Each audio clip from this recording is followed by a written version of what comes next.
আমার প্রশ্ন করছে খুব জটিল প্রশ্ন। হাসরের মাঠে নবীজি সুপারিশ করবে, পিসাবরা কিতা করব? বাপরি বাপ, বাপরি বাপ, পুরাঞ্চল যে বাতে পারে হুদা কো মারহাবা জোরে কন। বাজার আমি কিন্তু ইত্যা করে ওয়াজ করতাম পারি, আমার কাছে অনেক ধরনের ওয়াজই আছে। আজকে আমি লাইনটা দিছি না, কারণ লোকটা যে সাবজেক্টে ঢুকছি এটা আমাদের দরকার ছিল। তো ওনার যে প্রশ্নটা, আমি হাসরের মাঠে গেছি দিকে ওনারও প্রশ্নটা কইছে সমসাময়িক। আমরা দলিলে পেয়েছি হাসরের মাঠে নবীজি উম্মতের জন্য সুপারিশ করবে। তো আমরা যে পীর সাহেবের কাছে মুরিদ হই, ইনারা কি করবে আসেন। তাহলে আমরা আরেকটা হাদিস পড়ে লাই, ইয়াশফাউ ইয়াউমাল কিয়ামাতি সালাসাতুল আমবিয়াউ সুম্মাল উলামাউ সুম্মা শুহাদা। জোরে কন্না সুবহানাল্লাহ। হাসরের মাঠে তিন শ্রেণীর ব্যক্তি আল্লাহর কাছে সুপারিশ করবে। কিয়ামতের দিন তিন শ্রেণীর ব্যক্তি সুপারিশ করবে।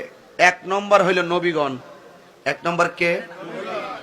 দুই নম্বর হলো আলেমগণ, দুই নম্বর কে? তিন নম্বর হলো শহীদগণ, তিন নম্বর কে? এখন প্রশ্ন,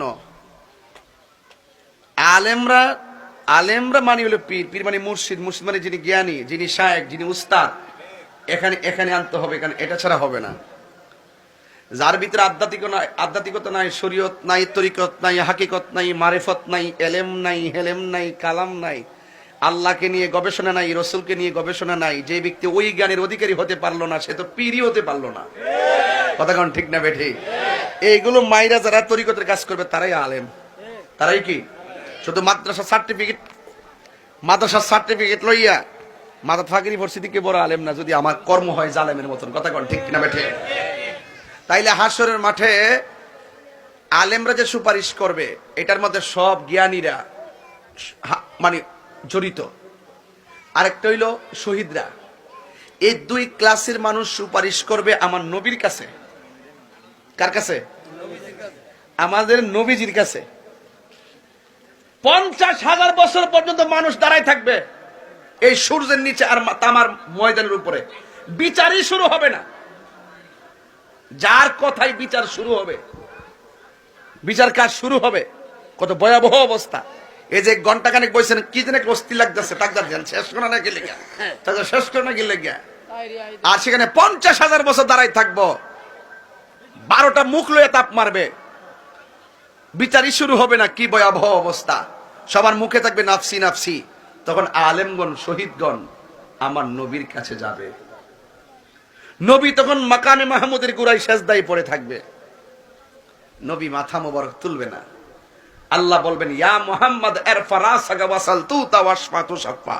হে নবী, আপনি অনেক কেঁদেছেন, আর কাঁদবেন না। এখন আপনি মাথা মোবারক তুলুন। আপনি চান আমার কাছে, আমি দেব। আপনি আমার কাছে সুপারিশ করেন, আমি সুপারিশ কবুল করব।